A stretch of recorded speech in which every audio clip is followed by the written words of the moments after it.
মুসলমানের ঘরে জন্ম নেওয়ার পর সে যদি ইসলাম না মানে তাহলে তার সেই ডেড বডির কোনো দাম নেই।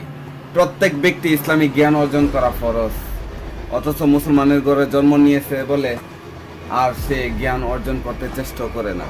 এই সমাজে অসংখ্য মানুষ এরকম ভাবে রয়েছে যে আমি যেটা জানি না সেটা জানা দরকার মনে করি না।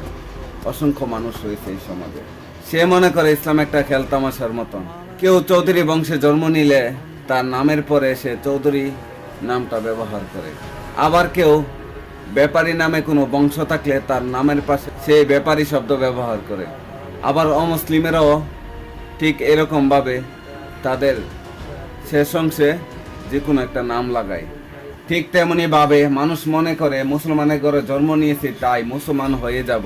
ব্যাপারটা এমন নয়। রাসূল সাল্লাল্লাহু আলাইহি সাল্লাম বলছেন প্রত্যেকটা আদম সন্তানই মুসলমান হিসাবে জন্মগ্রহণ করে, কারণ সে তখন নিষ্পাপ থাকে এবং তার কোনো পাপ থাকে না। এই জন্য বুঝমান হওয়ার পরও যদি সে সঠিকটা গ্রহণ না করে তাহলে আর যতই সে মুসলমান বলে দাবি করুক সে কখনোই মুসলমান থাকে না। সূরা আহজাবের 33 নম্বর সূরার 21 নম্বর আয়াতে আল্লাহ তাআলা বলছেন রাসূল সাল্লাল্লাহু আলাইহি সাল্লামের মধ্যে রয়েছে তোমাদের জন্য উত্তম আদর্শ। এখন আমরা যদি রাসূল সাল্লাল্লাহু আলাইহি সাল্লামের আদর্শ ব্যতীত অন্য কোনো আদর্শ গ্রহণ করি তাহলে সেই আদর্শ অবশ্যই ধ্বংসের পথে নিয়ে যাবে। রাসূল সাল্লাল্লাহু আলাইহি সাল্লামের আদর্শই একমাত্র পথ যেটি আমাদেরকে সফলতার চূড়ান্ত পর্যায়ে নিয়ে যাবে ইনশাআল্লাহ।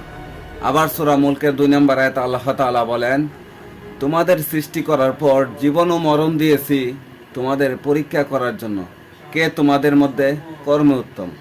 আবার ভাবুন আল্লাহ তাআলা আমাদেরকে অসংখ্য সময় দিয়েছেন চিন্তা ভাবনা করার জন্য, সাথে চোখ কান নাক এবং অনেক কিছুই দিয়েছেন, অঙ্গর প্রত্যঙ্গ দিয়েছেন, তা দিয়ে ভেবে চিনতে এবং কি গবেষণা করার জন্য, চিন্তা করার জন্য আমরা কোন পথে যাবো এবং কোনটা গ্রহণ করবো।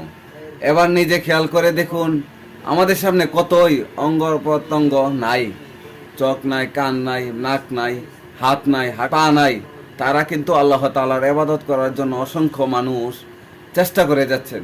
এখন তাদেরকে যদি আমাদের সামনে ধরে দিয়ে রাখে, আল্লাহ তাআলা যদি বলেন তারা ইবাদত করেছে তুমি কেন ইবাদত করো নাই, সে প্রশ্নের উত্তর দেওয়ার মতন আর কোনো সুযোগ নাই।